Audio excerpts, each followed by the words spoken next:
สบายดีสวัสดีครับพี่น้องชาวลาวครับวันนี้อยู่กับผมเจษดาเช่นเคยครับมาถึงค่ำคืนวันพฤหัสบดีนะครับอย่างที่ทราบกันว่าฟุตบอลก็อยู่ในช่วงของการ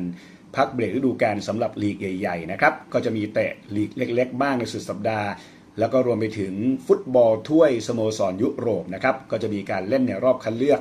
รอบแรกกันนะครับโดยคืนวันนี้เนี่ยก็จะเป็นคิวของยูฟ่ายูโรปาลีกที่จะลงเล่น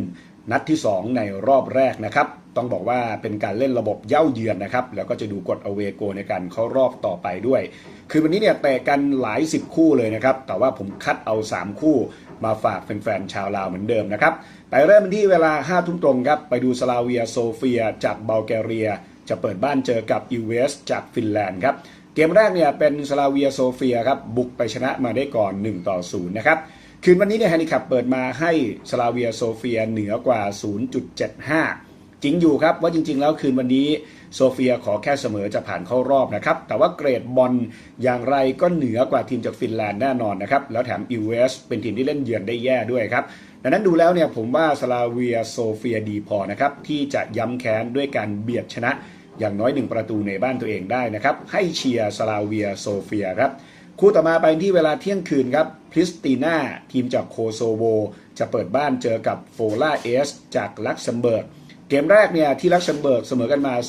0-0ทำให้โอกาสในการเข้ารอบยังคงเปิดกว้างนะครับอย่างไรก็ตามครับผมมองว่ามาตรฐานฟุตบอลโคโซโวคือจะว่าไปแล้วก็แยกตัวมาจากประเทศที่แกร่งๆนะครับดังนั้นดูแล้วลักเซมเบิร์กเองก็แม้ว่าพยายามจะยกระดับแต่ว่าเกมนี้ผมว่ามาเยือนครับดูแล้วไม่น่าต้านพริสติน่าได้นะครับอันนี้ครับเปิดมาพริสติน่าเหนือกว่า 0.5 กำลังน่าเชียร์เลยครับแค่เบียดชนะก็จะซัดไปเต็มๆนะครับดังนั้นดูแล้วผมว่าเชียร์พริสติน่าดีกว่าครับดีพอที่จะเบียดชนะในบ้านตัวเองเพื่อเข้ารอบต่อไปปิดท้ายที่เวลา1:30ครับไปดูปาร์ติซันเบลเกรดทีมแกร่งจากเซอร์เบียครับเปิดบ้านเจอกับทีมสมันน้อยจากมอนเตเนโกรนะครับดังนั้นดูแล้วคู่นี้ไม่ต้องคิดเยอะครับให้เชียร์ไปที่ปาร์ติซันเบลเกรดผมมองว่าปาร์ติซันเบลเกรดเองเกมแรกก็บุกไปถล่มมา 3-0 คืนวันนี้แฮนดิแคปเปิดมาเหนือกว่า 1.75 เชียร์สบายครับผมว่าจะย้ำแค้นได้อย่างน้อย2ประตูครับให้เชียร์ปาร์ติซันเบลเกรดสรุป3ทีมในคืนวันนี้นะครับผมชอบไปที่สลาเวียโซเฟีย